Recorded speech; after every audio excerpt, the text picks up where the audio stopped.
teacher. No future. We want Justice. We want Justice. We want Justice. No future. No teacher. No teacher. No teacher. No teacher. No teacher. We want Justice. We want Justice. We want Justice. We want Justice. We want Justice. We want Justice. We want Justice. No teacher. No future.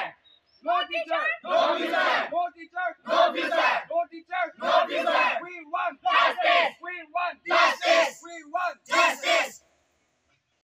আমাৰ class জানুৱাৰীৰ পৰা হোৱা নাই। যেতিয়াৰ পৰা নতুন semester start হৈছে তেতিয়াৰ পৰা ক্লাছ একেবাৰে হোৱাই নাই। অকল এজন ফেকাল্টি আছে, তেওঁৱে প্ৰতিটো ছেমিষ্টাৰত ছেকেণ্ড ছেম, ফ'ৰ্থ ছেম আৰু ছিক্স ছেম চবতে ক্লাছ কৰি আহিছে।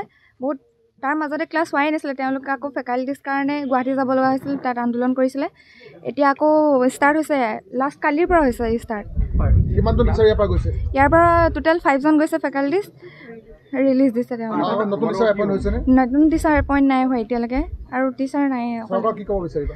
আমি তেওঁলোকক চৰকাৰক যাতে আমাক নতুন টিচাৰ দিয়ে, আৰু নহ'লে পুৰণাকেইজনকে যাতে ঘূৰাই দিয়ে। আমাৰ পঢ়াৰ মানে বহুতখিনি পৰিছে। এতিয়া মই আৰু কথা সুধিছোঁ, তোমালোকে ইয়াত বহুতকেইটা বিভাগ আছে।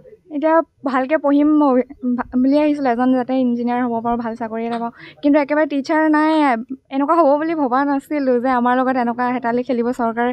কিন্তু আনফৰ্চুনেটলি এইবোৰ হৈ গৈছে। এতিয়া হ'ল যদিও তেওঁলোকে আমাক নতুন টিচাৰ দিব লাগিছিলে, নতুন এপইণ্ট কৰিব লাগিছিলে।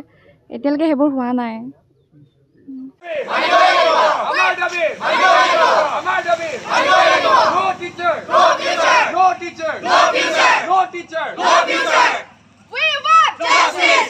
We want Justice. We want Justice. No future. No teacher. No teacher. No teacher. No teacher. No teacher.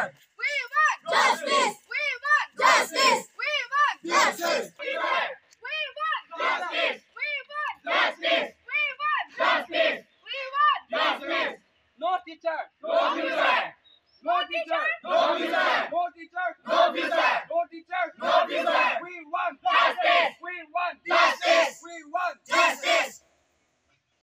আমাৰ ক্লাছ জানুৱাৰীৰ পৰা হোৱা নাই। যেতিয়াৰ পৰা নতুন ছেমিষ্টাৰ ষ্টাৰ্ট হৈছে তেতিয়াৰ পৰা ক্লাছ একেবাৰে হোৱাই নাই। অকল এজন ফেকাল্টি আছে, তেওঁৱে প্ৰতিটো ছেমিষ্টাৰত ছেকেণ্ড ছেম, ফ'ৰ্থ ছেম আৰু ছিক্স ছেম চবতে ক্লাছ কৰি আহিছে।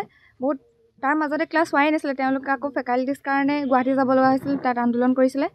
এতিয়া আকৌ ষ্টাৰ্ট হৈছে, লাষ্ট কালিৰ পৰা হৈছে ষ্টাৰ্ট। কিমানজন টিচাৰ ইয়াৰ পৰা গৈছে? ইয়াৰ পৰা টোটেল 5জন গৈছে ফেকাল্টিজ, ৰিলিজ দিছে তেওঁলোকে। নতুন টিচাৰ এপইণ্ট হৈছেনে? নতুন টিচাৰ এপইণ্ট নাই হোৱা এতিয়ালৈকে, আৰু টিচাৰ নাই। চৰকাৰক কি ক'ব বিচাৰিবা? আমি তেওঁলোকক চৰকাৰক যাতে আমাক নতুন টিচাৰ দিয়ে, আৰু নহ'লে পুৰণাকেইজনকে যাতে ঘূৰাই দিয়ে। আমাৰ পঢ়াৰ মানে বহুতখিনি পৰিছে। এতিয়া মই আৰু কথা সুধিছোঁ, তোমালোকে ইয়াত বহুতকেইটা বিভাগ আছে। এতিয়া ভালকৈ পঢ়িম বুলি আহিছিলোঁ, এজন যাতে ইঞ্জিনিয়াৰ হ'ব পাৰোঁ, ভাল চাকৰি এটা পাওঁ। কিন্তু একেবাৰে টিচাৰ নাই, এনেকুৱা হ'ব বুলি ভবা নাছিলোঁ যে আমাৰ লগত এনেকুৱা হেতালি খেলিব চৰকাৰে। কিন্তু আনফৰ্চুনেটলি এইবোৰ হৈ গৈছে। এতিয়া হ'ল যদিও তেওঁলোকে আমাক নতুন টিচাৰ দিব লাগিছিলে, নতুন এপইণ্ট কৰিব লাগিছিলে। এতিয়ালৈকে সেইবোৰ হোৱা নাই।